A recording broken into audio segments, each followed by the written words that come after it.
하나님은 우리의 아버지이십니다. 우리가 하나님을 아버지라고 부를 수 있게 된 것은 하나님의 아들인 예수 그리스도와 한 몸이 되었기 때문입니다.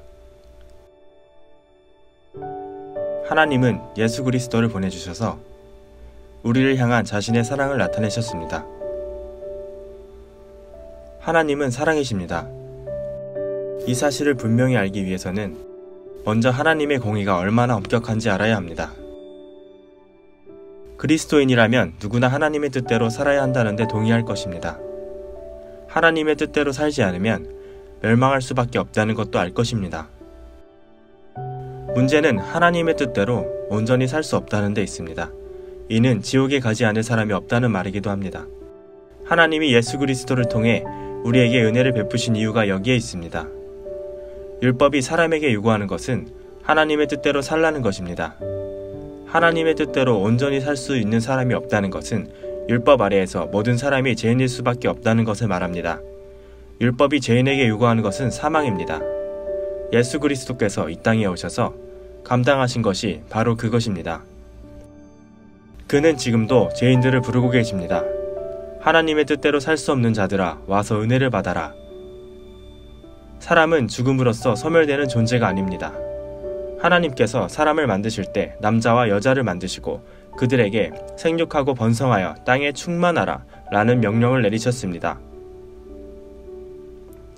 그 말씀대로 사람이 땅에 충만하게 되었을 때 하나님은 그 중 하나를 택하여 그에게 생기를 부여하셨고 이로써 사람이 생명이 되었습니다. 사람의 육체는 본래 흙에서 왔기 때문에 때가 되면 흙으로 돌아가지만 영은 하늘에서 왔기 때문에 하늘로 돌아가야 합니다. 그런데 첫사람 아담이 범죄했기 때문에 그에게 속한 모든 영혼이 하늘로 돌아가기는커녕 오히려 지옥에 가게 되었습니다. 하나님은 아담에게 분명히 말씀하셨습니다. 선악을 알게 하는 나무의 실과는 먹지 말라. 내가 먹는 날에는 정녕 죽으리라.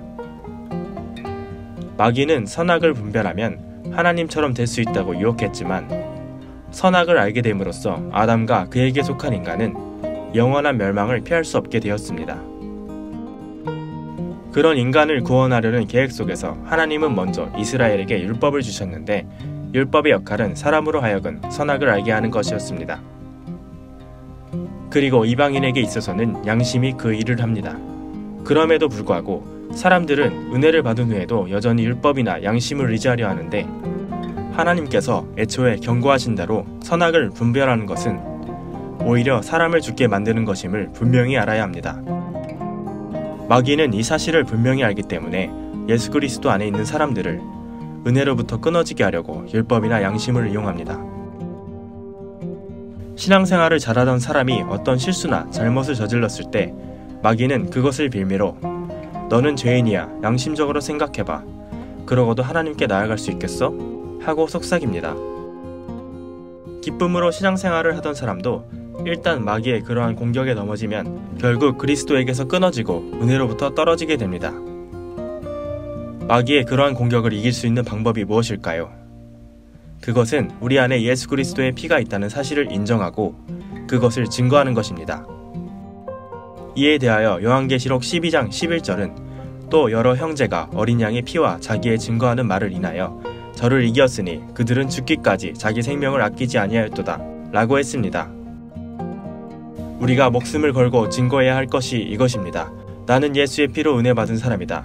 하나님과 사람의 관계를 이간하려는 마귀의 계계로 인해 선악을 분별하는 힘이 사람에게 들어왔지만 우리는 예수 피의 공로를 증거함으로써 그것을 압도해야 합니다. 죄라는 단어 안에는 다양한 의미가 있습니다. 아담이 선악을 알게 하는 나무의 실과를 먹음으로써 온 인류를 멸망으로 이끈 죄를 원죄라고 합니다. 원죄는 사람들 각각의 행실로 말미암은 것이 아닙니다. 각 사람이 행실로 짓는 죄는 자범죄라고 합니다. 그 죄는 육체에 속한 것으로서 그것이 영의 죽음을 초래하는 것은 아닙니다. 그 외에 본죄라는 것이 있습니다.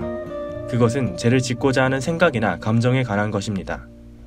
하나님은 가인에게 죄의 소원은 내게 있으나 너는 죄를 다스릴지니라 하고 말씀하셨지만 가인은 죄의 소원을 다스리지 못하고 그것을 실행에 옮겼습니다. 이처럼 본죄는 자범죄의 원인이 됩니다. 10계명 가운데 마지막 계명, 즉 남의 것을 탐내지 말라는 계명도 본죄를 겨냥하고 있는 것입니다. 문제는 이 본죄만으로도 하나님의 공의 앞에서 심판의 대상이 된다는 사실입니다. 마음으로 짓는 죄마저 심판을 받는다면 과연 어느 누가 의롭다고 인정받을 수 있을까요? 예수께서도 설령 간음을 저지르지 않았더라도 음욕을 품은 자마다 마음에 이미 간음한 자라고 말씀하지 않으셨습니까? 한마디로 로마서 3장 10절의 말씀처럼 세상에 의인은 없나니 하나도 없는 것입니다. 모든 사람이 죄인이라는 말은 모든 사람이 멸망할 수밖에 없음을 의미합니다. 그러나 감사하게도 하나님은 죄인이 살 수 있는 방법으로서 속죄라는 것이 있음을 알려주셨습니다. 첫 언약 아래서는 짐승을 잡아 피를 흘림으로써 사람의 죄를 대속했습니다. 그러나 짐승은 영적 존재가 아니기 때문에 그 피로는 육신의 죄만 대속할 수 있습니다. 사람이 지옥에 가지 않으려면 영적인 죄, 즉 원죄가 해결되어야 하는데 그것을 해결한 것이 바로 예수 그리스도의 피입니다. 모든 선지자와 율법에 예언한 것은 침례 요한까지였습니다.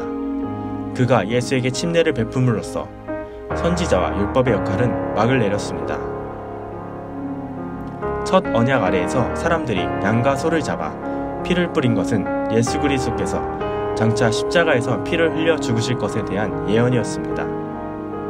하나님께서 아담에게 내가 먹는 날에는 정령 죽으리라 하신 말씀도 장차 십자가에서 피를 흘려 죽으실 것에 대한 예언이었습니다. 과연 예수께서는 십자가에서 숨을 거두시기 직전 그 모든 예언을 염두에 두시고 다 이루었다 라고 외치셨습니다. 사람들은 예수를 죄인으로 취급하여 십자가에 매달아 죽였지만 하나님은 사흘 만에 그를 살리셨고 예수는 승천하시기 전에 제자들에게 말씀하셨습니다. 너희는 가서 모든 족속으로 제자를 삼아 아버지와 아들과 성령의 이름으로 침례를 주고 내가 너희에게 분부한 모든 것을 가르쳐 지키게 하라. 보라, 세상 끝날까지 내가 너희와 항상 함께 있으리라. 제자들은 이 말씀에 순종했고 그로 인해 2000여 년이 지난 지금도 우리도 침례를 받아 그리스도인이 되었습니다.